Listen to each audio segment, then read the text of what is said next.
Welcome to another episode of the Popcorn Dialogues podcast with your hosts Nam and Rosh. And today we are going to be waking up the dead with Wake Up Deadman, a Knives Out mystery.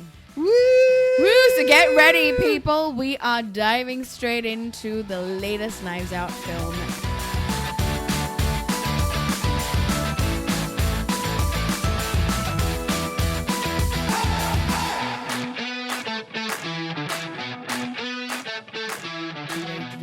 Yes, yeah, we're ready to get down to solve the mystery with Benoit Blanc. Yes, absolutely. Welcome to this very special episode. Now, we were supposed to do a Wicked episode, but Knives Out popped up. Wicked is now ancient. Let's be real.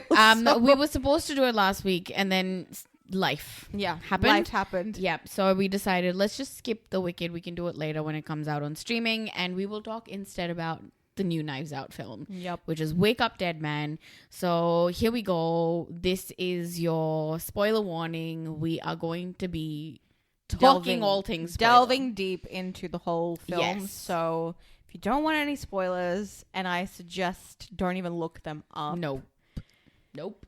Turn away now. Come back when you've watched the movie, and then you can sit here and enjoy us talking about it. Exactly. Now, okay, so let's kind of do a little bit of a not recap, obviously, because people have watched the first two. Most people have watched the first two. Honestly, Knives Out, the original, is I classify as one of my favorite movies. It's one of the best movies. I love watching that movie when it's like cold and rainy outside, right? And then you just turn it on and you just feel it's so cozy. It's such a cozy mystery. Weirdly enough. Yeah, it's a cozy mystery. Yeah. It's a cozy murder mystery. I just absolutely love it. It's so good. And then the second one came out, which is also pretty good. But then this one was announced. And what were your thoughts when this one was announced? So when this one was announced, I wasn't particularly excited for it because honestly the cast was not all that inspiring to me. All right, so let's actually have a look at the cast, shall we? Yeah. So the cast is obviously Daniel Craig. He's reprising his Benoit Blanc. We have Kaylee Spaney as Simone. I don't know what her last... Simone Vivian, I think? Yeah, I think so. Andrew Scott as Lee Ross. Yeah, he was the only one he and Josh O'Connor were the only people that I was kind of excited about. Yeah. So we've got Kaylee Spaney. She plays a cellist. Yeah. We have Andrew Scott, who plays Lee Ross. He is a sci-fi writer. Yeah. We have Mila Kunis, who is Geraldine Scott, and she's plays the police chief. Yeah. Jeremy Renner plays Dr. Nat Sharp, and he is the doctor. We have Thomas Hayden Church, who I actually really like as an actor. Yeah. He plays Samson Holt, who is like the caretaker, groundskeeper. Yeah. We have Glenn Close, who plays Martha, who is I don't even know how to describe her. She's like the secretary of the church. She does everything. Yeah. She does everything, yeah. And then we have Josh Brolin, who is the priest. Yeah, Monsignor Wicks. We have Josh O'Connor, who plays Judd Duplessis, who is a young Catholic priest. And we have Kerry Washington, who plays Vera, who is, again, a very interesting person. And then we have Daryl McCormack, who is Cy Draven, who plays... Kerry Washington's adopted son. So this is the cast of characters. Yes. So why was this not inspiring? I mean, like I said, apart from Andrew Scott and Daniel Craig, let's stick out of the equation. Yeah. He's already there. He's Benoit Blanc. He's going to be fantastic. So Andrew Scott and Josh O'Connor were the only ones I was kind of excited about. Yep. Because I love them individually. I've seen pretty much all of their work up until this point. Yeah. And knowing that they were going to be in this, I was like, okay, it's going to be good. It's going to be interesting, to say the least. Everyone else, I was kind of like, I don't know. I just didn't feel like they gelled particularly well in my mind. Yeah. And I still have some hang-ups about the cast, I will say, which we will get into later. So let's talk about premise, right? Yeah. So this story, as we know, if you are familiar with the Knives Out mysteries, generally we follow Benoit Blanc. He goes to a new town where he unravels a very interesting murder mystery, shall we say. So the first one was the murder of Harlan Coben. No, sorry. What? Harlan Coben, sorry. Oh my Who God. the hell is Harlan He's an Coben? actual author. Okay. He's an actual Harlan author. Thromby, please. Harlan Thromby. Yeah. Who's a very I'm going to be giving my best Benoit Blanc throughout this podcast, so just be aware. Harlan Thromby, who is amazingly played by Christopher Plummer. He is a celebrated murder mystery writer. Yeah. The second one is The Glass Onion, which follows the murder mystery, or the murder of Andy. Oh my gosh, what was her last name? I can't remember.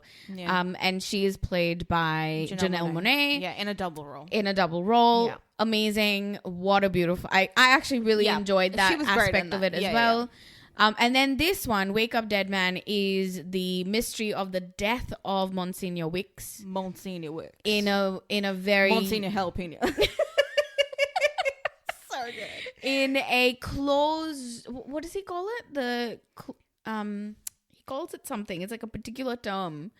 A locked door. A locked door death. Locked door mystery. Locked door mystery, right? Where there's no possible way that this person has been killed. Happened. Yeah. So that's kind of the thing. And the premise for this one is you've got Josh O'Connor's character, who's a young priest, young Catholic priest, Father Judd, who actually knocks out a deacon. Yeah. And as punishment is sent to this tiny little upstate New York town where I like the Jeffrey Wright is the bishop, and he describes them as the congregation is calcifying, and I thought that was quite funny as a description. That was a great description. And he sends him there to kind of bring a little bit of young life to the place and to keep an eye on Monsignor Wicks because he's a little bit nuts. Yeah, a little bit. Well, we'll get into it. Yeah. And of course, all these people are the congregation. So you have Dr. Nat, you have Andrew Scott, Lee Ross, Simone, Vera and Sai. You've got Martha. They are all part of the core congregation. Yeah. Now, this was a really interesting one. Because going in, I was actually quite nervous. I wasn't sure what to expect. It looked kind of hacky in terms of the trailer. I was like, I can't tell. Yeah. This could be good the trailer or this could be very bad. Netflix. Yes. It was very Netflix themed, like more so than the second one. Agreed. Because what we have to remember is the first one was... It was not a Netflix film. It was a straight up in theater release. Yeah. It was not a Netflix film. Yeah. So everything about it is just, it's different. It's that in and of itself. It's just its own thing. Little thing. Yeah. It's its own little thing. It's like its own Knives thing. Out is its own little pocket of magic. So that aside, the second and third have all, of course, been taken up with Netflix. So they are very Netflixified. Yes. So that's why it did feel a little like, a little bit kitsch. But having said that, like, looking at other Netflix things, I feel like Rian Johnson's kind of maintained as much as he can. As much as he can, he has maintained that. But we have to admit, like... It is Netflixified. Very Netflixified. Yes. I mean, we love Frankenstein, but even that had a little bit of the Netflixification of the film. Absolutely. Despite Del Toro having his hand in everything. In it. So yeah, when the first trailer came out for this, I was like, I don't know. I was like, I like the gothic vibe. I was very happy about that. Very gothic because vibe. That's another thing I loved about the first one. It felt very gothic in its take, despite being like, about rich people in Boston, in like upstate Boston. But yeah, I was like, I don't know how I feel about this. I really, really don't. And every time something has come out about it, I was like, oh man, I don't know. I'm going to watch it because it's Knives Out and I love the franchise. But I'm very happy to be surprised by it. Yes. Like, I'm very happy to be wrong about it. Yeah. I really liked this movie. I really enjoyed it. I really enjoyed this. Really enjoyed this. In fact, probably more than the second one. Yeah, that's what. Yeah. Yeah. And okay, so we've just watched it. We have to be clear. We've only watched it the one time. Yeah. So we haven't done a rewatch yet. Yeah. I'm pretty sure on a rewatch there will be certain things that we will find that we have an issue with. I think I already have a couple of issues with some things, but like I'm sure on a second rewatch there'll be more. There would be more things. But having said that, I think this is a really enjoyable movie. The mystery keeps you guessing. Yeah. Right up until the end. Even when we had the idea of who it might be, how we got to that person was a mystery. Yeah. And I really liked that. Yeah. I enjoyed that. Now, okay, so, I'm a bit of a mystery aficionado. I love stuff like this. I do too. Yeah. And I'm generally pretty good at guessing who the who the perpetrator is. Yeah. This kept me guessing. And I really like that. I love the fact, and even though I actually did guess, I ended up guessing who it was. But as you said, getting to how and why was a complete mystery. Yeah. And I really liked that. Yeah. Now, overarchingly, in terms of writing, what do you think? Because you're the writer and you're the expert. What do you think? I think there are some bits where it's clunky. I think...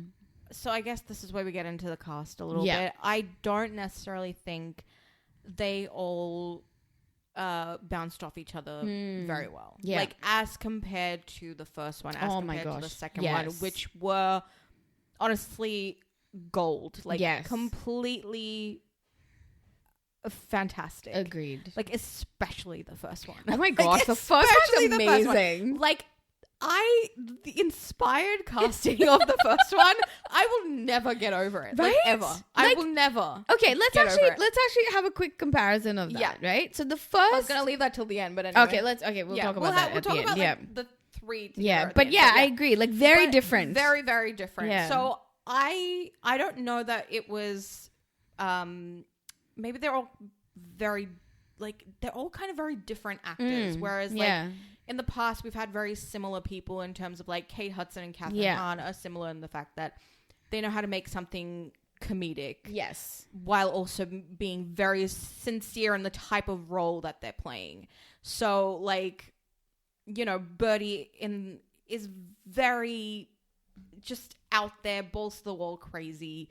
She's kind of stupid. Yeah. But she's endearing. Yeah. You love her. And you think, oh my god, this woman is nuts, she's insane, but you kind of offensive. Quite offensive. Very offensive. But you still kind of love her. You're still kind of rooting for her to succeed in whatever she wants to do. Yeah. And then Catherine Hahn's character, Claire, the senator who is, very like moral, very like thing, but she's lost her way. She has lost her way. She does have a dark side, but her comedy comes out in the fact that she's dueling with those two things. So that's all very, so they're all very similar. Whereas this one, I feel like everyone's quite different. Yeah, very different. Yeah. Like, even if you look at the body of work of everybody, they're all very different kind of films. I think the only people who are kind of similar are Andrew Scott and Josh O'Connor. Yeah, probably. Whereas, everyone else, I think maybe there's also too much of a difference in the age of the cast. Do you get what I mean? Could be. So, they're not similar ages. Not everyone is similar. Whereas, in the first one, we kind of had, the teens and Meg and Jacob. And then, you had, the middle people. Marta and Ransom. And then, you had the adults. Yeah. And then you had Harlan Thrombey. Yeah. So, it was kind of a hierarchy of people. True. Whereas this is, everyone's kind of, the same age in their 40s. And there's no one kind of younger, and and then there's three older people. Older people, yeah. So it's kind of I don't know. I just don't know. It's not diverse enough in terms of ages. There's not much of a diversity in age. Not much of a diversity in race either. But that has kind of been. It's been done. It's kind of been done. So it's kind of. Hasn't really come up that much in a Knives Out story, so that's fine. But we do have, I think we do have Kerry Washington, and he makes explicit sort of references to race in the first and the second one. So I think in this it wasn't really that important. And that's kind of okay. So that we're telling a different story here. So in that way, I don't know that they all gel together. Like, everyone has kind of different strengths, but I don't know that everyone's strengths even work together.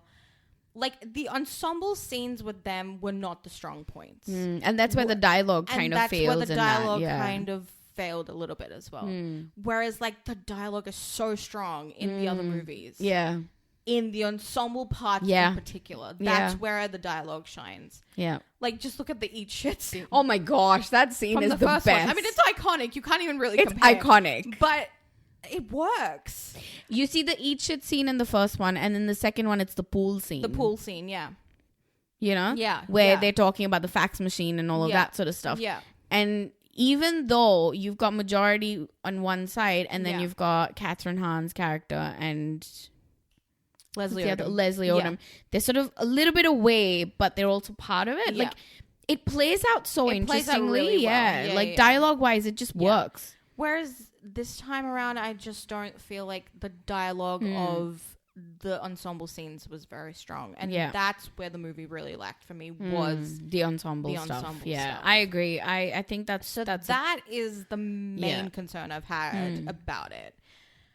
Whereas there's other scenes and other parts that are so strong. Like, everyone is kind of talking right now about the scene where we're at that part of the mystery where Judd is being falsely accused for the murder of Monsignor Wicks. They're trying to figure out the mystery. And this thing has come up that the crypt was ordered to be opened a week earlier. Yes. And so they need to find out who put in the order to request, do that. Yeah. And so he calls, I think her name is Louise. So he calls Louise, and there's this whole exchange of like, oh, you know, so James took the order, and like, James is not here. I Louise doesn't shut up. And like, Louise does not shut up. But then she just says, hey, Father, can I ask you something? My mother is sick. My mother is sick, and, you know, she's ailing, and she's not right in her head, and we don't talk to each other. You know, she said some things that weren't right, and I got angry, and so it keeps delving into this character. Louise, we don't even know. We see her face for like 20 seconds. I know. I loved that bit. And the whole time, like, you see Josh O'Connor becoming like really frustrated when it's like, you know, and then as her story unfolds, he comes down into his role as the priest. Yeah. And he walks out of the room, and then the next shot is literally him praying with on the phone with her. It is insanely it's so good. It is so good. Insanely good. I cried. Yeah, I cried at that scene as well. It was very emotional. This is what I've been like waiting for in this movie so far. I think where the lack of, you know, the dialogue, you know, with the strong ensemble scenes that we got, I think what this movie does really well that the others I feel didn't do as well, maybe at least I would say the first one especially, is the central characterization and the central characterization through dialogue and what they're thinking. Because if you think about Marta, so not so much in the second one with Andy's sister. What was her name? Cassandra. Yeah. Not so much with Cassandra. I feel she was still very much, you know, eloquent, and she talks about things and all of that. But Marta is very much like, she doesn't express that much. Yeah.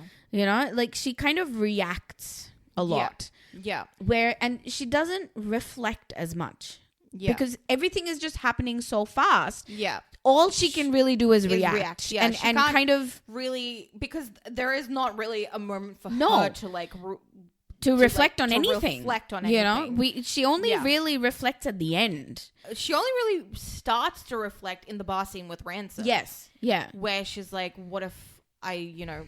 But even that is really short, you know? And then she is back to reacting again. Yeah. Yeah. And Benoit Blanc is very much, you know, guiding her through that stuff. Yeah. Whereas in this film, I think the strength, and this is where the dialogue I feel really shines, is through the reflection of Father Judd. Yeah. He very much yes, reacts to the situations that he's in, but he also reflects on himself and his actions and what he does and what others do. Yeah. And I thought those pieces of, like, I think the strongest pieces of writing were the dialogue between him and Blanc. Yeah.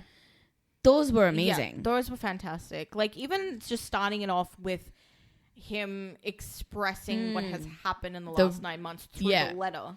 Which we realize is kind of like non-linear in the fact that in the middle of the movie is when Ben was like, you need to write this down and like pretty much like confess really, to everything that has happened up until this point. Yeah. I think that was really interesting to do that too, because usually we start off with the murder happening. Yeah.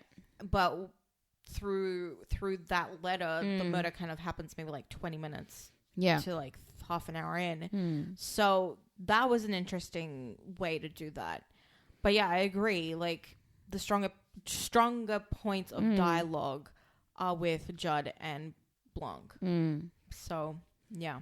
And I think also, I feel like in this one, which I think was a good thing, is that I feel in this particular one, the central character is more Father Judd than Benoit Blanc. Yeah. Yeah. You know, I feel like Benoit Blanc is it's almost like Father Judd is more in focus than Blanc.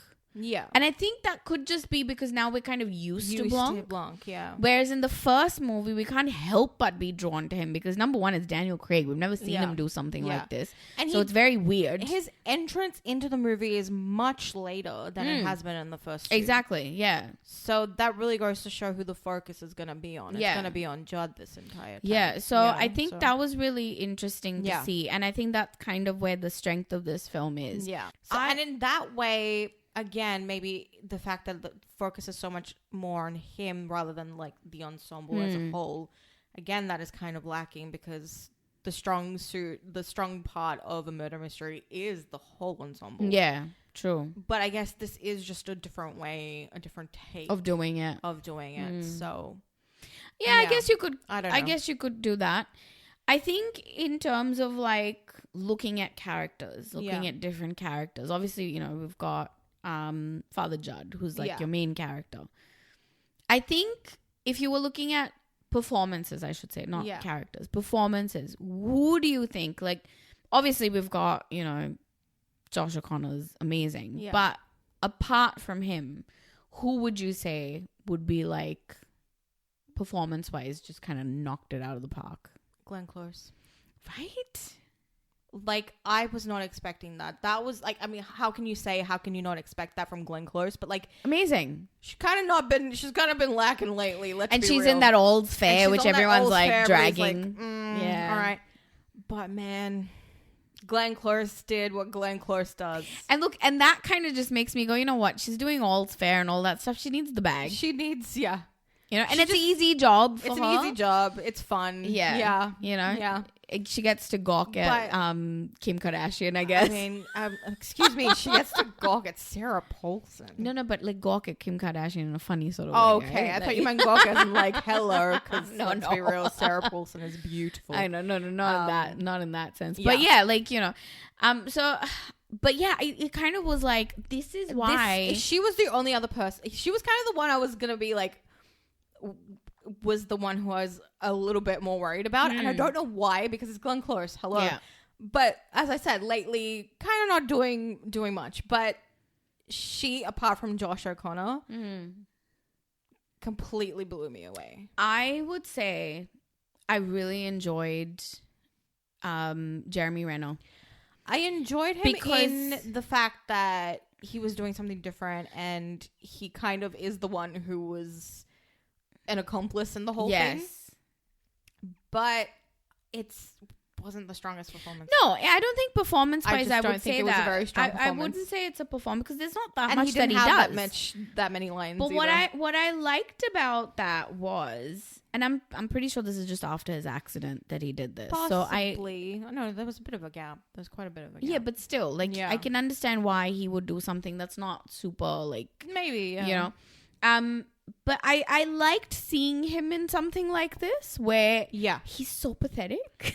Quite. Yeah. I just loved it. Like, you go from seeing him as Hawkeye, right? Yeah. Where he's, his skill set is completely different. His skill set is totally different. Yeah. And he's totally incompetent in this. He's useless in this. Completely useless. I loved watching him. Yeah, it's kind of great, but... Yeah. Having said that, I will say, someone like Andrew Scott... I'm so disappointed. They completely wasted him in this movie. This could be anyone. This could have been anyone. This could have been anyone. Andrew Scott. It could have been anyone. Like, I was low-key hoping it was him. Yeah. Who was the killer. Yeah. Just so that he would have something to do. Right? Because we know he can go crazy. Oh, man. Moriarty. Yeah. Yes. Yeah.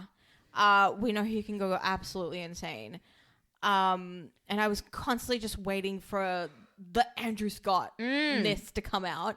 And it just didn't. And I was so disappointed. Yeah. So, yeah. A little bit disappointed there in terms of underusing certain people that you got. Underutilizing him. I think this is where we kind of have to segue into the theme of the film. And so Knives Out very clearly sets out themes. Yeah. It's very thematic in, what's happening. So the first one is very much, eat the rich sort of situation. Yeah. Where it is, the wealthy are the ones that are exploiting the system. They're exploiting people. They're exploiting, and the whole surge. Because it's 2019, I think it was. Yeah, where there was a lot of conversation about illegal immigration, and Trump was in power at the time, and all of that sort of stuff. And so it was making a very big statement. Yeah. I think this is the thing. A lot of people were like, oh, is it subtle? Is it not subtle? I don't think it was very subtle. I think it was very nuanced. I mean, but also they could never remember where she's from. Right? And you are constantly like, oh, you're a part of the family. You're a part of the family. And then you don't treat her. Where she's from. Exactly. And you don't treat her like family. Yeah. So there's like very specific moments where you really see that. Yeah. So the first film is very much that, the class system. Like, one of the biggest things I love about that movie is the bit where Ransom is like, our forefathers or our ancestors. And he's like, our ancestral home. And he's like what? Holland purchased it off a Pakistani businessman. Oh, that's a bunch of hooey. Oh my god, that bit is so funny because it burst the bubble of this, quintessential New England wealthy family. You're not that. No. No. Like, you are just... if your grandfather had not done what he did, you guys would have been nothing. Yeah. Literally. So that's... And even, like, Linda talking about, like, I built my business. Yeah. Like, no, your dad gave you $1 million. $1 million, exactly. None of them had done anything for themselves. No. So, like, that's very much that commentary. It's a social commentary on the social classes, right? Yeah. And then, of course, there's that conversation of representation. Marta is... an illegal immigrant. Her mother is, she is very much not white, and so her representation as the good character was very different at the time. Yeah. Then you've got the second one. The second one is CEOs and corrupt corporations. What was the word? Disruptors. The disruptors. And it's basically a commentary on people like your tech billionaires who are basically just vapid people who just want to exploit things and are just dumb, essentially. Yeah. This very much, I feel, is so timely. Absolutely. Specifically for the American audience. Yeah. But also, I think, around the world. Because it's to do with religion and it's to do with faith. Yeah. And... one of the things, so I think I was a little bit nervous when I heard this, and I was like, not so much when I saw the trailer, but Ryan Johnson was being interviewed by the Australian morning show, one of the morning shows. Yeah. And he said, I grew up a Christian, and even though I'm not a believer anymore, I do respect, people who believe and, the whole thing. And the institution. Yeah. Not so much the institution, but, he talked about, like, belief is real for a lot of people. The faith, basically. The faith, yeah. And you and I, we are Christians. We've grown up in that. Yeah. And for us, faith and belief is very important. So I was a little bit nervous about that, and I was like, oh my gosh, I think he handled it really beautifully. Well. Yeah, he did handle it really well. I just think that it could have gone completely south by... Honestly, if it had ended up being Judd, this movie would not have worked. Like, as if Judd had been the killer. But he's frustrated with Wicks. He is angry. He just wants everything to change. Yeah. But he does it in the way that you're meant to. Yeah, know? Like, one of the biggest things that I loved, someone mentioned this in, I think it was on Reddit. I can't remember. They were like, almost expecting Judd would leave the church at the end, and they were pleasant, and they themselves were an atheist. Yeah, and they were like, "Look, I'm an atheist," but I was pleasantly surprised when Judd stayed, and he revived the people and the church, and he made it what it's meant to be. Yeah, you know. And I think had he left the church, the meaning of that would be lost. Yeah, and him making the change once everything, the dust is cleared and all that, means that I think it would not have worked had he left. Yeah, it wouldn't have worked. The impact of it wouldn't have. Yeah, that it has at the end, where he reads the rights to Martha, because we find out that Martha is the one who was involved. Martha, not Martha. Martha. Yeah. Martha is Ana de Armas. True. So this is where it'll be interesting to kind of talk about the little central mystery. Yeah. So the central mystery is Monsignor Wicks. His father was the priest at this church. Yeah. He established the church. He had a daughter, so Wicks's mother. Yeah. Who was known as the harlot whore. Yeah. And she had Wicks out of wedlock. Yeah. And her father has like an $80 million fortune. And he says, if you stay, when I die, that fortune will be yours. And he calls it the Eve's apple. Yeah. Right? And the whole mystery, so the whole thing starts with kind of her going crazy. And Marta's describing what happens. Yeah. Because when... Father Judd comes, there's no cross on the wall, and I really liked the symbolism of that. And then she explains that, in a demonic rage, the harlot whore basically desecrated the whole church, and they've left it that way as a reminder of what happened.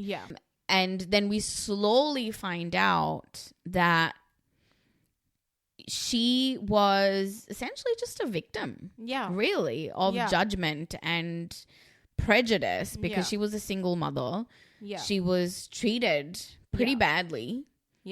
And she didn't do what she did out of rage. She did it because she needed the Eve's apple, which is basically like a diamond, to make, like, to have money, to, like, have fortune for her kid. And also she had been promised that by her father. Yeah.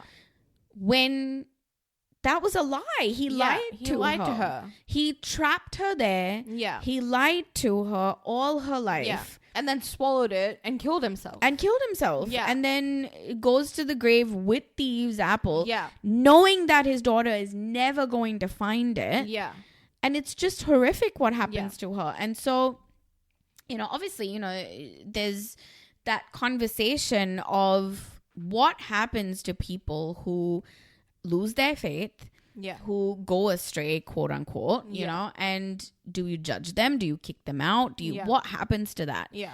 And it's the whole thing about forgiveness. Yeah. Which I thought was really interesting. And in a way, even Wicks, he's such a weird and complicated character, because like, he puts on the front of having faith. Yeah. But when you spew absolute hatred, how can you have faith? How can that be? You are being false in your faith. You're corrupting faith, basically. Yeah. So it was very interesting to see that side of the mother being falsified, and then him being like praised for, like, being the Monsignor of the church and such all a stuff. hateful man, and being such a hateful man. Yeah. So it's they had the full roundness of what faith is portrayed as, and then you have Judd, who is the true faith. Yeah, the true faith. Yeah, what faith should be. It should be. It's so interesting, like the bit where you have, I think, Sai, right? Yeah. He's a wannabe politician. Yeah. And he basically sees the potential that Wix has to spew this hate and go, okay, let's put this on social media. Yeah. Let's get you out there. Yeah. I am going to help you build yourself. Yeah. And then Wix goes, okay. If this he turns out to be Wix's illegitimate son. And again, that judgment. So his mother was the harlot whore for having a child out of wedlock. Yeah. But not him, no. Because he can stray. Yeah, he can stray. He's a holy man. God will forgive him. You know, so why if not? He confesses and does his Hail Marys. Her? Yeah. You know? So it's that judgment on women as well. Yeah. And that whole thing of Eve's apple being the treasure. Being the treasure, is so symbolic in that sense. But yeah, it was really interesting because that is kind of the atmosphere that we're living in. Yeah. Like, you go to a church and it's so hard to kind of decipher as people of faith. Like, it's so hard, like, when you come across someone on social media or wherever and you go, okay, I'll listen to what they're saying. See what they're going to say. And then all sorts of weird stuff comes out of their mouths. And I'm like, this is not what belief is. Like, how can you hate someone so much, you know? Yeah. Like, I understand that everyone is different. Yeah. Every faith is different. Everyone believes in different things. You live your life a different way. But when you condemn someone for how they live and how they believe and what they do in their life, that is not based on your own religion. How is that fair? That's just based on your hatred. You're just hating people. Yeah. Yeah. And, you know, I love how Judd brings in what true Christ-like love is. Yeah. You know? It's to forgive. Yeah. What does he say? He says something to him very specifically. Because Benoit Blanc makes it very clear. He goes, I am not a believer. I don't believe in any of this stuff. But even he's kind of moved. Yeah. By seeing someone with that much faith. Yeah. Because it's at that point where Judd is just like, too much has happened. Yeah. I'm going to confess. Because at that point, he thinks that he's killed Samson, who is Thomas Hayden Church's character. Yeah. And he's like, too much has happened. Everyone thinks that I'm the one who killed Wix anyway. Yeah. This is possibly the fact. This is also now that I've probably killed him because he kind of blacks out and doesn't remember. And he thinks that he has possibly done it. Yeah. Like, I need to confess. But even Blanc is like, you can't do that. You can't do that because how can you do that when you don't know? Like, we haven't. This is when, like, the mystery and the faith kind of crosses together. Like, you can't do it solely based on what you think has happened. We need the truth. Yeah. You know, and you being of your faith and believing so much in your faith, you need the truth as well. Yeah. And, you know, and I think Blanc is really moved as well at the end when he does, like, forgive Martha. He does when he does the rights. He's like, do last what you rights, do. Yeah. Because Judd is like, what do I do? Because she's poisoned herself as well. Yeah. And she's ready to die. She does her confession, yeah. She does her confession. He's like, do what you do. You're a priest. Take her confession. And he's, like, there witnessing it all. And yeah, like, Judd is just so He's good. so good. I just loved him. Oh my God. He's that true, like, what in the first movie, like, how he says about Marta, you're a good person. You're a good person. Yeah. You know, you are a good person. You are a good nurse because you are a good person. Yeah. And I think that's very applicable to Judd, Father Judd as well. You are a good priest because you are a good person. Yeah. And no matter what, and, you know, we learn a bit about his life and the fact that he was a boxer back in the day. He's had addiction and like killed a man in the ring. And he goes, I did it with the hate in my heart. Hate in my heart. And, like, but I didn't, and he sort of says, like, I hate Wix for what he's doing, but I can't do that again. Like, he's like, maybe, but there's that moment where he does think, maybe I've done it. Maybe like, I've done it. With hate in my heart, I've killed subconsciously someone. I've, done it. Yeah. But then he's like, no, it couldn't have been me, because as much as I wanted him to be out of this church and stop corrupting the people, it's not me. Like, I couldn't have done this. So yeah, it was beautiful. I also like the little commentary on like the little pay us and we'll fix you thing. Yeah. Like you have Simone, I think her name is Simone, right? Yeah. And Simone's character, she's a cellist, but she suffers from chronic pain, I think it is. Yeah. And she's like, just paying him money because he says, "Oh, I'll pretty much giving him her savings." And he's like, "Oh, you'll be healed, And I love that ending. Like personally, I do believe that miracles happen, but it doesn't happen to everybody. Not everyone. And miracles look differently. And I liked that little message at the end, because people of faith, and whether you're a Christian or whatever, I think it's very important to understand the difference in miracles. Yeah. Because a miracle doesn't always mean that you will be healed completely, or you will, win $1 million, or you will, meet your perfect partner. And those are not miracles. Yeah. It can look like that, but it doesn't look like that for everybody. Yeah. I love the fact that in her, like what he says is the miracle is God giving you the strength to carry on. To live your day to day. You are in pain, but you're carrying on. Yeah. You're in pain, but you persevere. Yeah. Life is not easy, but you get that strength from a higher being. Yeah. And that's your miracle. Yeah. And that is so important. And maybe not everyone will agree, and that's fine. Not everyone will agree with that. Yeah. And not everyone believes in that, and that's okay. Yeah. But, there are people out there who are more spiritual rather than religious. Yeah. And they get their strength from other things. Yeah. And they believe in that part of it. So it's, again, looks different for everybody. It looks different for everyone. And I think it's very important to understand the lie factor there. Yeah. That you have lied to someone and said, give me your money and I will heal you. Yeah. That's evil. Yeah. That is so evil. Yeah. And like, I even think like looking at the Kerry Washington character. Yeah. Right? I really thought that was interesting, because that was a very interesting parallel to the mother character, which is the harlot whore thing. Yeah. She is trapped by virtue of being a woman. You have to take care of this child that she is thinking her entire life is her illegitimate brother. And forcing her to become, like, parentifying her. Yeah. In raising this kid as her son. Yeah. Whereas this kid has been Wix's illegitimate son the whole time, and not her own father's. Yeah. Like, her and the father cover, like, Wix and the father covered up. So you have, she's parallel to the mother because you forced her into something that was not a choice for her.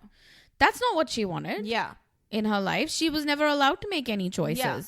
You've made her a mother out of her, just the fact that she's a woman. Oh, you need to take care of this child. Yeah. You have no other options. Yeah.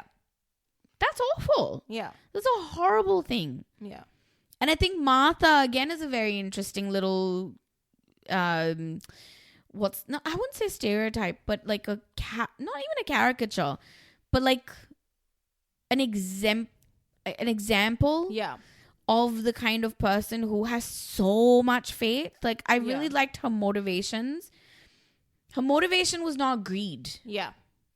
Yeah. Her motivation was to protect the church. Yeah. Yeah. Like, yes, she goes to extreme lengths to do that. Extremes to do it. But in her acts, she believed she was doing the right thing. So, and that again is like a form of like a really extreme level of religion. But at the end, he is like, what about Grace? He says, because she's like, which is Wix's mother. For Samson, I'm sorry about Wix. I'm sorry about she Samson. Resists forgiving her. And he's like, what start? About Grace? Yeah. And she says, she's like, I don't know. And he's like, what about Grace? Because then it's revealed that she didn't do it in a demonic rage. She actually did it because she was so in despair and pain. Yeah. She was looking for the Eve's apple. She figured that, because it says, she knew her designer brands and all of that stuff. She knew it was a jewel. Yeah. And she couldn't find it. Yeah. And she just died of heartbreak. Yeah. Essentially. Yeah. Of the pain of being lied to for years and being held prisoner. Yeah. But then, she does say, forgive me for Grace. And, that's... I really enjoyed the little Grace one because she's not completely... absolved of everything. She could have just been like, okay, I don't want the fortune, I'm just going to walk away. She could have done that. Yeah. Sure. Yeah. But she believes. Again, it's a form of belief, and you've lied to this person for so many years. But I just love the end detail. I don't know if you noticed, but the church is called Our Lady of Perpetual Fortitude. Yeah. At the end, it has changed to Our Lady of Perpetual Grace. Oh, I didn't notice that. Yeah. Oh, that's a little nice little note. Yeah, I just thought that, her name being in there is like, trying to... But can I say one more thing about Martha? Yeah. Even though she's, like, oh yeah, I'm going to confess and all, she's not ready to face the consequences. No. Because she commits, suicide. She's taken the poison. The poison. Yeah. She does that. Like, she's not ready to go to jail. Is not ready to go to jail. She's not ready to face the consequences. So if she had been a good woman, again, that whole idea of being good, you would have faced your consequences. Yes. Right? Yeah. You would have understood, not good even, but like just being someone who is responsible. She very clearly shirked her responsibilities. Yeah. She kind of, not shirked her responsibility, that's wrong. She viewed the world in a very twisted way. Yeah. It was her way or nothing else. Yeah. She was extremely judgmental. She's extremely prejudicial. And right up until the end, she doesn't think that the justice system is good enough for her. Yeah. So she takes it into her own hands. Yeah. And yeah. So even she's not, Yeah. I just say, oh my God, it's so good. As much as like, she's forgiving these people and forgiving so her act and like being read her last rites. She couldn't face what she needed to face. What she did. Yeah. She couldn't. She was a coward at the end. Yeah. Yeah. Letterboxd, what would you give it? Letterboxd. I haven't even done my Letterboxd review. I haven't done it either. I don't know. I feel like it would be maybe 3.5. Because like I said, the cast kind of, I agree. The ensemble has kind of let it down a little bit. I agree. Even other people, I just feel like every time Mila Kunis was in a scene, it dragged the scene down. Yeah, like I just noticed we haven't even talked about Mila Kunis. She gave absolutely nothing. It could have been anyone. Yeah. It really could have been anyone. In my mind, I kept thinking if this was like Iowa Debris. Oh. She would have given because that so much. I feel like her role could have been such an interesting little comedic sort of bit. Yeah. Where she's serious and stressed out and stuff, but it could have also been like a little bit funny. Yeah. In times. Yeah. She's very, very serious, and that I get that. But in that seriousness, you can also write comedy. Yeah. You can make it funny. Of course. Yeah. And I felt. Yeah, I feel like Mila Kunis gave nothing. As we said, Andrew Scott was totally let down in this film. I wanted a little bit more of Thomas Hayden Church too because he's a really great actor. Yeah, I really like him. I feel we got for not what much we got from of him. Like he doesn't say much, but it's intriguing. Yeah. Like he's definitely a presence. I just wanted more from him. I feel like that's my thing with this movie. I wanted more from the ensemble. A lot of people. Yeah, I wanted more ensemble. Yes. Like we didn't really get much. We didn't get much. It was mostly Josh Brolin as Wicks, like preaching to the congregation. This calcifying congregation, and the scenes that we do have as an ensemble is very much like, within the parish, within the house and like all this stuff. But like I feel like we don't delve deep enough into everybody. Like, the bit where it's revealed that Dr. Nat has that basement with all. You know what would have been really good? He has actually killed his wife. Yeah. Right? Like, I know was that's kind a really of thinking that, that's a really like dark thing, but because I was like, oh, that would have been really interesting. Like, I think that would have been kind of interesting, like, to give him that little villain angle. Like, if you're gonna give him a villain angle, give him like a full-on villain angle. And the fact that he is an accomplice to this whole crime. He's so pathetic that this is what he does. Yeah, you know. Oh. Yeah, and the fact that they fake Wix's death. Like, it's just, and then he's a part of everything, and then Marta's also a part of it, and even Samson is a part of it too. So I just feel like there should have been more of, when we start putting the pieces together of them, we should have had more interactions of them. We don't with them. Yeah, we didn't get a lot of like dialogue. Even the scene where Dr. Nat and Martha are sitting at the table. Yeah. And they're talking. She's saying, this is what we talked about. I wish we had actually seen that. Gone into the scene. Yeah. Right? Yeah. I wish we had actually seen that. Done a non-linear and gone into the scene, which we've done so well in the past. Exactly. I think it would have been really interesting. Going back, And it didn't have to be long. Yeah. It could have been a short one. Yeah, but I think it would have been so much more interesting. Yeah. But I like the idea of that Eve's apple being, looking at it as greed. Yeah. And Eve's apple being the root of all evil. Yeah. Right? Money is the root of all evil. Yeah. And I love the ending because I love how Father Judd, he decides to make a cross because there's no cross. Yeah. And you kind of trying to, because he says, oh, it's a year later, and he says, oh, the Eve's apple was never found. Yeah. And you're like, oh, because it falls out of Martha's hand when she dies. Yeah. And kind of Blanc and him look at it, and Blanc just kind of shrugs his hand and walks away. Yeah. And you just see Father Judd looking at it, and you're going, okay. And then it crosses to 1 year later. Yeah, and then you're thinking, what did he do with it? Yeah. And then, of course, you've got Sai, who's like, I'm going to sue you. Where is this bloody, whatever, and all that. And you're thinking, the minute you use something for the church, I'm going to be on you, and like all this stuff. I'm like, okay, so where is it? Where is it? And then you see Judd making the cross and everything, and then the cross is up on the wall, the crucifixion of Jesus. Well. Yeah. Because I think it was implied before there was like an empty cross. Now this is the proper crucifix. Catholic, and Eve's apple is inside the rib cage of Jesus. Yeah, of Jesus. And it just sparkles, the wood carving, just so in the light. And it's like, oh my God. Yeah. That is amazing. Yeah. I think that was so beautiful. Yeah. And also, now that you tell me the name of the church changes to Perpetual Grace, it belongs to Grace now. Yeah. She finally has Eve's apple. Eve's apple. I think that is so good. Yeah. It's excellent. It's so good. Yeah. I just think it's so thematically on point. And I feel like we haven't even talked about half of what I know. I feel like there's so much more to talk about. And honestly, I would like to do a rewatch and kind of get, because this is, let's be honest, this is our first impressions of things. Of the whole thing. Yeah. Of the whole thing. Yeah. Definitely not everything. We've not included every single thing. Yeah. Who makes an appearance? Of course, we've got...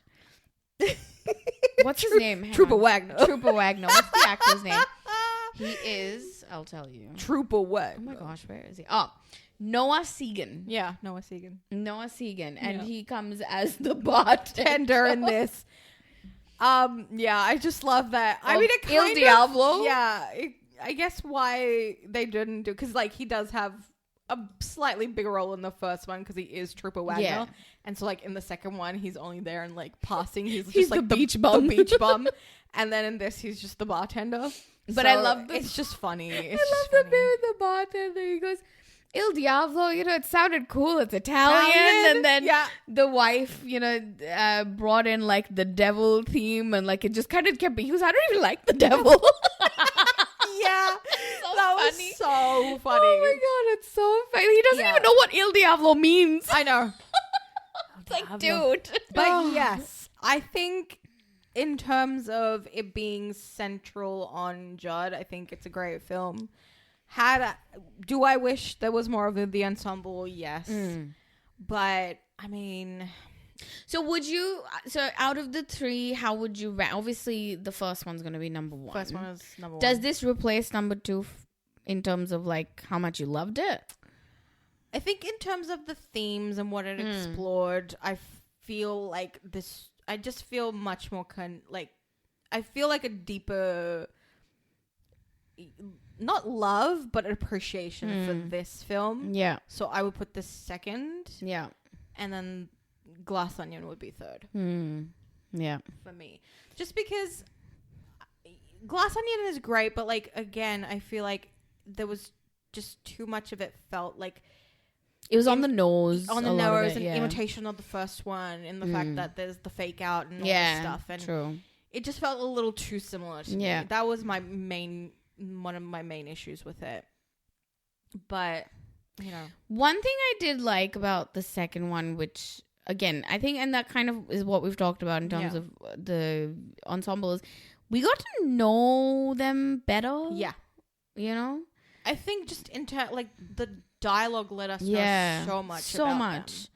You know? Just their motivations and what they think. And I think it helped because they were like a close-knit group of friends. Yeah. And even like the first one, they're a family. Yeah. And this one, they're not. They're just like a congregation. Yeah. They're not even like a church family. They're just a congregation of people. I feel like even if they had made them into like a church family where they all have known each other for so long and, you know, the families are interconnected, I feel like that... Like could have worked. Married to someone else and like exactly. You know, that possibly could have I think that could have worked. I think that is why there's a bit of a disconnect because they're all separate. They're all very separate. Yeah, they're all separate. I think that's the main issue. Because, I agree. Yeah, like we said, them all being closer knit or being a family is really what helps bring out that chemistry and that craziness. Because I feel the plot. I feel like one of the other weak things about this one is like there's no uniting factor. Yeah. Between them. Like in the first one, obviously it's the family, right? They're united because they all want the fortune. Yeah. In the second one, they're all friends. Yeah. They're united in the fact that they have hidden this big secret. Yeah. Right? And they're all scared to get into trouble because he holds something against them. In this one, we are told that he knows secrets things about everybody. And he uses this again. We see an example of it with a third person. Yeah. But we don't actually see an example of it on one of them. Yeah. And I think if we had seen that, it would have made more of an impact. Yeah. Like there is the scene where, you know, it goes back in time and it says like, you know, if we reveal this thing, it could destroy all of us. And that's when it comes out that Sai is the illegitimate son and like all this stuff. And then the fact that Jeremy Renner's character is drinking on the job and like this stuff. But like it doesn't feel like a big impact was made. Like okay, I think the Dr. Nat stuff, okay, yeah, he's drinking on the job. That's a big deal, right? That is a big deal. But the Sai reveal is not that bad. Like, okay, he's a priest and it's his son. Okay, that's pretty bad. If it came out, it would be bad. And I almost wish it kind of had. I wish it had, yeah. Because, again, it would have been more of an impact. I just feel like nothing happened with the information that we got about each of them. There's nothing on Simone. Like, what are you going to hold against her? That she's in pain? Yeah. Like, seriously. Yeah. There's nothing against Martha. Like, yeah. It would have been... You know what I thought? And I thought that would have been more interesting is... that she, as a girl, killed Wix's father. Yeah. Poisoned him. Yeah. That would have been kind of interesting. I think because when they went to that scene where she's watching him take his last communion and then we discover it's actually he's swallowing the Eve's apple. Yeah. I thought, oh my God, did he... Remember I even said that? I was like, oh my God, she put something in the wine, didn't she? That would have been good. So that would have been her secret because she doesn't have any other secrets. Yeah. I mean, the only secret is that she knows where the Eve's apple is, right? No, and she was the accomplice in the whole Wix thing. I know, but before that... Yeah, before that, there is nothing really about her apart from Eve's apple. And he doesn't know that she knows where the Eve's apple is. So what is he going to hold against her, right? Hold on her? Yeah. There's nothing really to hold against Samson. He's just an alcoholic, but he's a recovering alcoholic. Yeah. You know, there isn't anything there. Yeah, like what are you going to hold against what's Kerry Washington's character's name? I can't remember. Vera. There's nothing there. Yeah, I couldn't remember right? what he was even with Andrew Scott's character. Yeah. He's just a washed up writer. There is literally nothing there to hold against him. Yeah. So I feel like apart from the Dr. Nat and his own son thing, there is no stakes. He's writing that book or something, isn't he? Yeah, but the book is just a bad book. Yeah. Yeah, true. It's nothing. Yeah, it's not really anything. Like, if you think about it, it's yeah. literally nothing. Yeah. You know? Like, what's going to happen? Like, he's just going to have the wrong people buying his book, but people are still buying his book, right? Maybe a bit of reputation damage, and that's about it. It's not destroying his life. Yeah. Yeah. You know? So, I feel in terms of stakes, there isn't that much, yeah. Like, there's fortune. Because in this case, none of them can get their hands on the fortune. It would have been really interesting if Vera had known that he is the son and she could have used that to get her hands on the fortune. Yeah. I think that would have been great. Yeah. You know, if they had all colluded. Like, you know what would have been really interesting? If they had all found out that Martha knew about the Eve's apple, they had all plotted to help Martha and then double cross her in the end, because she wouldn't have wanted to, you know, and whereas they'll all be like, okay, we're going to get rid of Martha and then split it. Yeah. That would have been more interesting, because Simone's given up all her money. She wants the money back, right? Yeah. Nat's scared that his drinking's going to come out. Yeah. And plus he wants money to get his wife back. Yeah. You've got the writer who's washed up and he just wants money. He needs money, right? Yeah. You've got this one who's been raising this kid for so long. She's angry and bitter and she wants her piece of the pie. Yeah. Dude, that would have been so much better to unite them. Yeah, that actually would have been so much better. That's how you involve, that's how you connect an ensemble. So I really think, as great as it is that Judd was such a big focus, the thing that has brought the film down, for me at least, is the fact that the ensemble is very lacking. Yeah, I agree. And in that way, maybe I'm changing my ranking now, because I love the theme of it. I love the themes. I love what was said in the film. I love what he's trying to express a lot more than the second one. Yes, definitely. A lot more than the second one. Like, I have really no sympathy much for any of them in Glass Onion. They're all awful people. They're all kind of awful, apart from Andy and Cassandra, obviously. So in that way, I do have some sympathy more for these characters in Wake Up Deadman. But because there's not much of a connection between them, there's no there's no love for them, really. No. You know? Like, even the fact that in the first one, again, they're all horrible. They're awful. But you kind of love all of them. You love all of them. They're all crazy. All of them. They're all insane. But I love every single one of them. Ransom as the villain? I'm not just that. He's so good. I'm sorry, but Linda Thrombey is an awful woman, and yet I love her because she's intriguing. She's so good. She's so good. Played brilliantly by Jamie Lee Curtis. Might have been her last good role. Let's be real. True. But it's fact. Even her husband, like what's his name, Dan Johnson, Don Johnson. Don Johnson. Yeah. He's awful. Richard, yeah. Right? Yeah. But he's so good. Yeah. Like, you love him. Yeah. I'm sorry, my favorite is Joni. Joni! It's a negative plan. Yeah. That's negative plan. That's plan. She's so good. Yeah. Right? I read a tweet about an article about you in the New Yorker. You're the famous detective. And we cannot forget Michael Shannon. Oh, Michael Shannon. The GOAT Michael Shannon. Like, this is what I mean about inspired casting. Yep.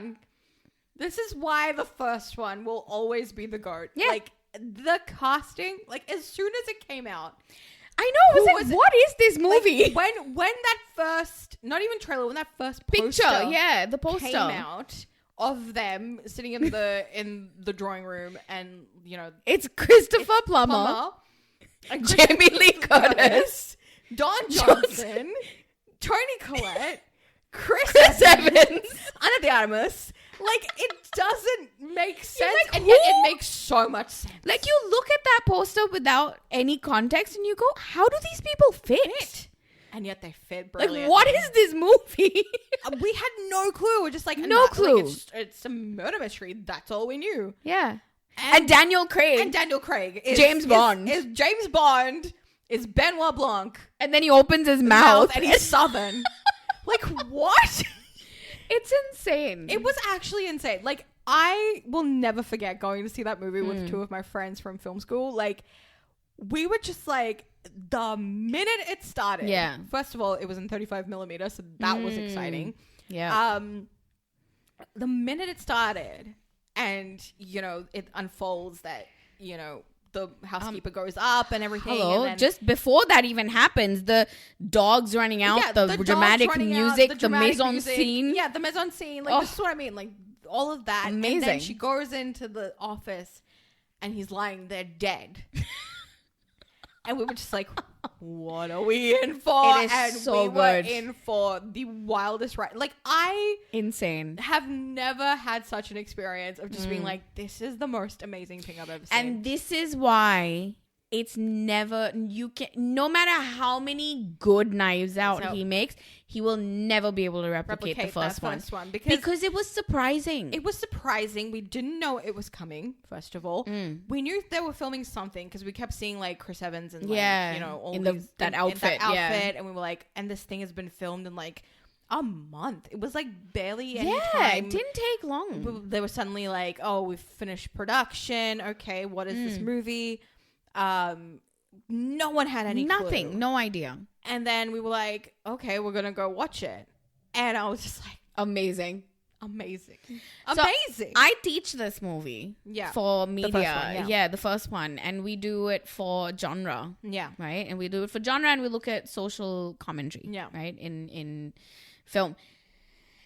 And a lot of the kids, when I first introduced them, some of them have watched it and they're looking forward to it, right? Yeah. Some of them are like, oh my gosh, yes, this is the best moment ever. But that was a few years ago. I've been doing it for a while. Because I can't find anything better than this. It has everything. It has everything. It has everything. It's perfect. It's so good. It is such a good movie.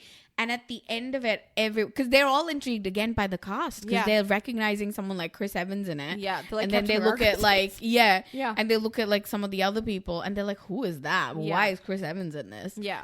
And then they watch it and they're just like, oh my gosh, this is like the best thing I've ever seen. Yeah.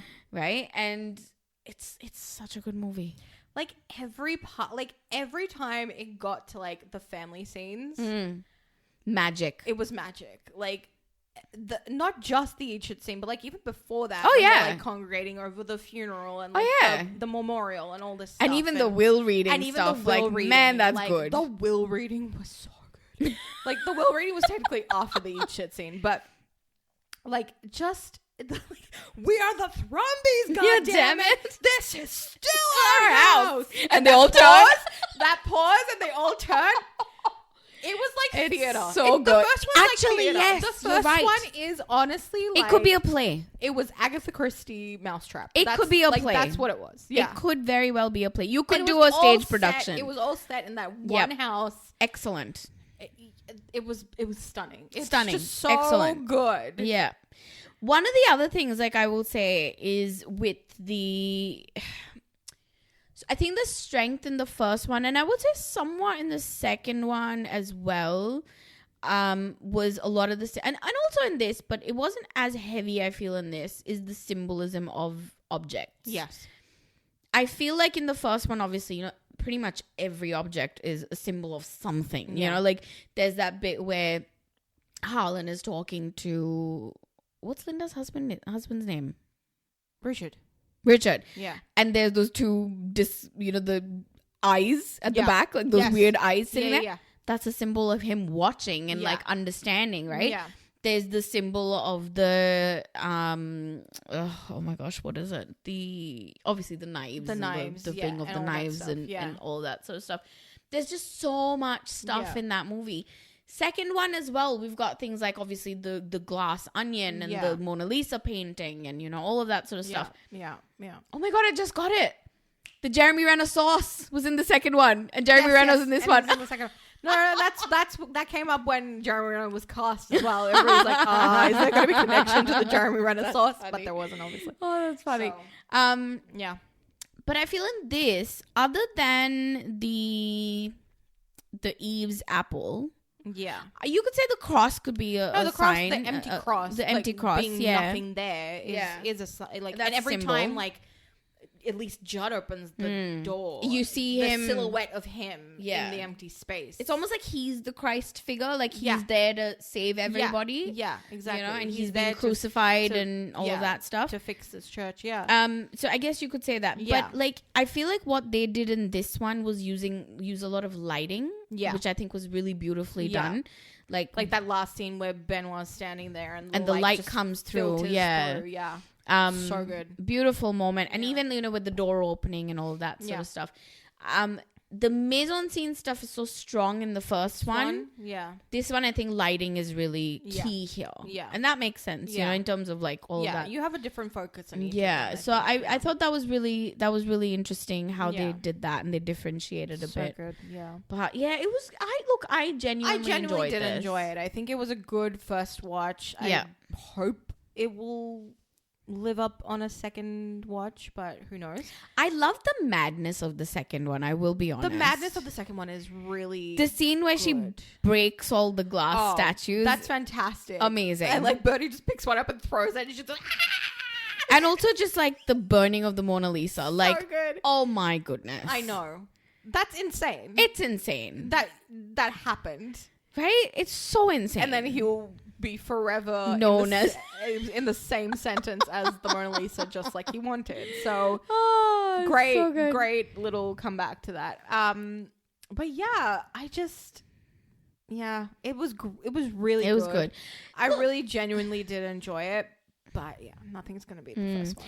I think honestly, all three movies are good. I think in their own right, they're all great. Yeah, Rian Johnson hit it out so far out the park in the first one that it's going to be never going to compare. You can never compare that. Yeah. And I think just the fact that being a small production and having limited amount of time, everything is so tight. Yeah, that you just have to be perfect. You know, you don't have an unlimited budget. You don't have like plenty of time to get it done. Yeah. Honestly, I would maybe go for one more and that's it. Yeah, I don't know that he's planning, because I think originally it was just like, it's going to be a trilogy. I think that's lately fine. He has been talking about like doing another, and I reckon he should just maybe do one more. Okay, should we fan cast? Yes. If it was going to be if there was going to be a fourth one, who would you want to see in it? I have two people picked out that I've had one of them always, and I had said this person even before the casting for the third one came out, and she's already been mentioned, Io Debris. Oh yes, I want her to be in Knives Out movie. I reckon she would be very good, and I want Joe Keery to be. He'd be good. Yeah, he'd be interesting. I think they would be so much. They would be someone really good. unexpected. Someone unexpected. I would like to see someone unexpected. There's always a bit of a mix of like well-known actors, veterans, and this had that as well. I thought that was good. Sort of newcomers, and that had this as well. So in that way, there was a diversity, but like, there wasn't much diversity in terms. If I was to think of anyone that I would, that would be interesting, because it would be very much dependent on like what kind of story it would be. Yeah, I think I would actually like to see someone like a veteran, like a.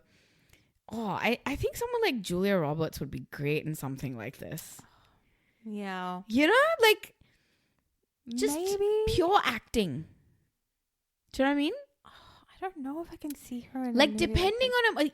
And that's the thing. Maybe that would work. You know, that's the thing. Like, if not her, who would be interesting? Who? I would love Harrison Ford.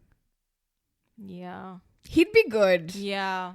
He'd be good. Like, I think he'd be an interesting one to cast. Yeah. In that I'm trying to think of like I could never see George Clooney in something like George this, right? Clooney, I don't think because I feel like he doesn't even have the acting chops for that. Not that he doesn't have the acting chops. It's so. He'd be just George Clooney. Movies like tend to be so. You have to really immerse yourself. You have to completely forget about who the actor is. Exactly. You can't forget that it's George Clooney. You can't ever forget George Clooney is George Clooney. I agree. But yeah, like I feel like a few newcomers, a few veterans, a few like people who are well known, but like maybe not so big, not very big in their careers yet. You know who would be really, in light of what's happened recently? Matthew Lillard. Oh, yes. That's inspired casting. Yeah. Right? Just a big. He's. I'm sorry, but middle finger the to villain Quentin of Tarantino. Scream, which is the best horror film ever. Yeah. You had Jamie Lee Curtis. Yeah. Right? Who's the Scream Queen. The Scream Queen, yeah. Matthew Lillard. Stu Marco, like, come on. You can't, like, oh my God, he'd be amazing. He would be great in something like this. Oh! Ryan Johnson, if you're listening. Start writing these names down. Yeah, look, I think, forget everybody else. I think Matthew Lillard needs to be in Matthew this. Lillard, Io Debris, Joe Keery. These are your three. We've started off with you, Ryan. We've started it off But out of those three, I think Matthew Lillard. Yeah. He'd be It'd be so good. Oh, he'd be great in that. Yeah. He'd be really good. Yeah. So I think that would be a really cool, interesting thing to look at. Yeah. Yeah, look, it's Knives Out. It's good, you know. I'm glad. One thing I will say, I remember when the second one was coming out and everyone's like, "Oh no, it's not going to be good." Yeah. And people enjoyed it. Yeah. And then when this one was announced, and we were also the same, we're like, "Ooh, I don't know." Yeah. I don't know. But we've really enjoyed it. Yeah. So what I am happy about is that you've come out with 3 movies. Yeah. The first one is so perfect. First one was unexpected. We didn't even know what was happening. So, but you've done 3. Yeah. You've done 3 movies. You've got one main detective character. Yeah. It's a series. Yeah. And you've done a great job with all 3. Yeah. The first one is perfect. Yeah. The next 2, not so perfect, but they're great. I kind of wish we had like a few more like Blanc iconic lines in this. I agree. Like we had Monsignor Jalapeno, but like that's but a couple more would be nice. But like a few more would have been so like good. The donut hole, like the donut hole or donut's hole. Like, oh, it's so funny. It makes no damn sense. Compels me though. So good. And what was the third? Oh yeah, Halle Berry. That's hard kombucha. That's Jared Leto's hard kombucha. Oh my God, it's so funny. It's so good. Geez. So yeah, I was kind of wishing for more of that, but anyway, agree. That's besides the point. But yeah, so we are not sure exactly what. The next episode's gonna be Stranger Things Volume Season 5, Volume 2. Yeah. Oh my gosh. So not ready. So nervous. I think we might put out a slightly unedited episode because we probably won't have enough time. Yeah. And that's fine. That's okay. Yeah. That's fine. But yeah. Oh my God, I'm so excited. Anyway, so we will so hopefully you will watch the film if you've not watched it. Wake Up Deadman, a Knives Out mystery. Now streaming on Netflix. And let us know what you guys think. Whether you liked it, which Knives Out film is your favorite. Yes. We're just calling it that the first one is the best. Yeah. But you know, that's just us. That's us. Yeah. So we would love to know in the poll section what you guys think is the best Knives Out film. Let us know. Follow us on our socials. Follow us on Spotify, Apple, and any other podcast platforms. Like us, and we will talk to you next time. Bye.